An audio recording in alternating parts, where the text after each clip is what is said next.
Chaos Walking has been in development hell for such a long time, but it stars the likes of Daisy Ridley and Tom Holland, so it's gotta be good, right?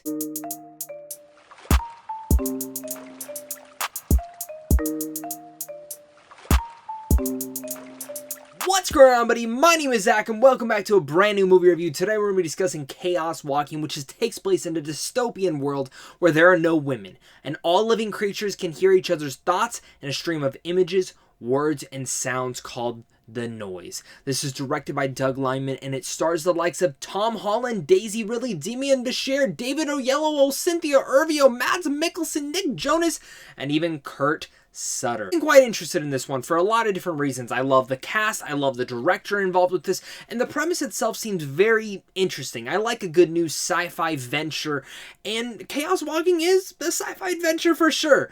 But it's one that has been stuck in development hell for such a long time. It feels like we've heard about this film over 3 to 4 years ago, and it's finally coming out this Friday. And the main thing that I gotta say is that I think it turned out fine. I think it turned out plenty fine.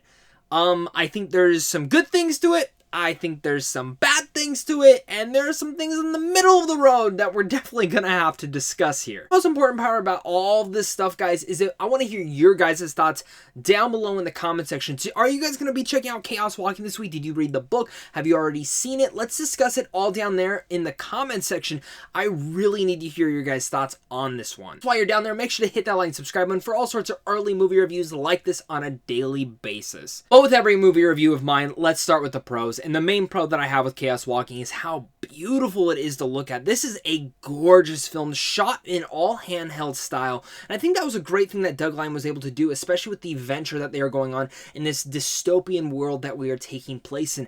The movie, the landscape, everything of that nature is just stunning and very much sticks out and brings you and immerses you into this world alone. If we're just counting it on cinematography, it is gorgeous. And again, the direction to take this into a handheld camera. I'm pretty picky when it comes to handheld, but I think they did a really good job with it in here, and I was very impressed with the way that they were able to kind of slide the camera back and forth and really much infuse ourselves within each and every moment. Even with that said, this is a very interesting premise.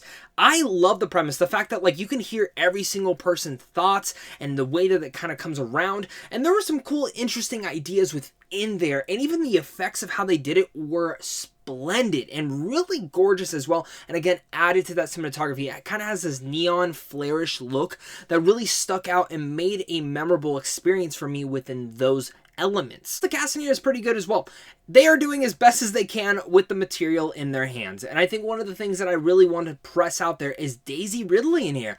Really surprised me. I was wondering how she was going to do adapting this because I haven't seen her in anything other than Star Wars, and I thought she did a pretty good job. Out of all the performances between her and Mads Mikkelsen, they were easily the two shining stars. That doesn't mean Tom Holland wasn't good in here. I think he plays a typical Tom Holland role, and even the likes of Demian Bichir, who actually has a really good part in here. David Oyelowo is actually quite scary as well, and Nick Jonas plays Nick Jonas. In fact, the majority of the cast in here I feel like was very much playing typical parts that they have very much played before. And you can take that as a pro or a con, you know? It didn't immerse me into the experience because of their performances, it was more because of the world and the mythology. That's kind of where it brings me down into the middle of the road sort of stuff. Like I said, the premise of this is really cool, and the effects and all the interesting elements of how like people can hear your thoughts and see your thoughts, but that can get in the way of a lot of different things because the usage of it is actually cool.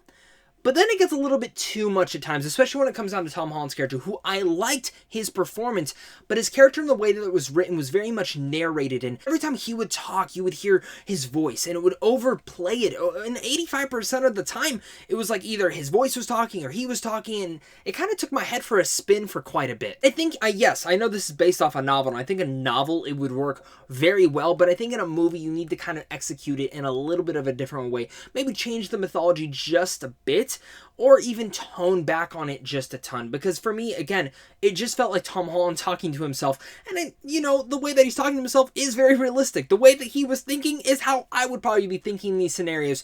But still, it can get quite annoying and again takes my head for quite a spin. But I'm in the middle because I like the premise, but I just wish they would have tinkered it just a bit. And that's though when it comes down to my cons for this film, because I think their exposition in here is quite heavy at times, and that's not to say with the characters, because when it comes down to the characters, they're very surface level attempted. And that's why I said they did the best that they could with the material written here for them. I think the script is actually probably the part of the film that feels the weakest for me.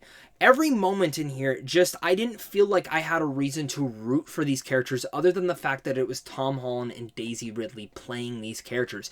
And it's fun, it's entertaining to watch them running through on this adventure to see where they could possibly go and what the concept of it all is. But I was just expecting a little bit more from their characters than just that surface level attempt to make me care about them. And that's just to say about everyone in here. I like the people in here because I like the performances and the actors playing them, not because of the way that they were written. And I always look at a film in two different ways. There's two different ways you can look at it. Sometimes the script can elevate that, sometimes the actors can elevate that, and when they're both syncing at the same time, it can go to that next level. Not here, though. And even then, I know that there were a lot of reshoots on this, and I can definitely tell where the reshoots hit. And there were quite a couple of times where I'm like, yeah, this definitely feels like they did a reshoot shot here. You can tell that this film did have issues because certain moments felt rushed. Certain moments feel like they needed more time to marinate. And for an hour and 44-minute movie, I feel like there was a lot more that could have been explored inside this. There's one moment in particular that, for animal lovers, just be warned. I always gotta warn animal lovers because I love animals, and there's one moment in here in particular that kind of took me off guard. I didn't expect that, and I was like, ugh, I don't know how to feel about that. There's another sci-fi element in here that I don't want to spoil, and it comes in and it leaves. And they never really went back to it, and I kind of wish they would have, because it was an interesting thing that I think they should have touched on a little bit more. Again, going back to that surface level attempt of everything else. House Walking is a fine movie, but it's one that I weirdly was still entertained by. If you remember movies like Push and Jumper, two movies that I think are pretty entertaining, but have a lot of issues to them, that's kind of how I feel with Chaos Walking. I'm mixed overall in the entire film, but I didn't leave feeling like I wasted my time with it, because I think the cast in here is great. I think it's a really beautiful looking movie. I like the premise, and I like the way that Doug Liman really shot this movie and decided to shoot it handheld. It added a lot and immersed me into certain experiences within the film.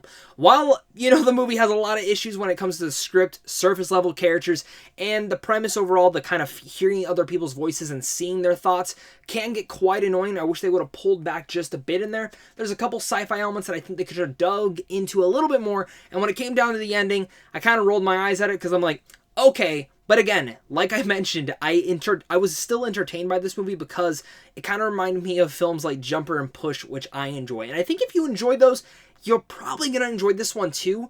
Just don't expect like the most amazing movie in the world, and I think you're going to walk out probably feeling the same way I did. It's entertaining. It's fine. I definitely think it's one, when looking at this entire package, it should have been way better. So with all that said, I'm going to give Chaos Walking a C. Thank you guys again so much for clicking on this. You guys are seriously all the best. Really interested to hear your guys' thoughts on this. Do you guys agree with me? Do you not? Let's discuss it all down below. Head on over to Samsung Films on how to see films early. And of course, it's a big thing to you and a big thing to my Patreon supporters, because without you, I wouldn't be able to do this. So of course, until next time, stay classy.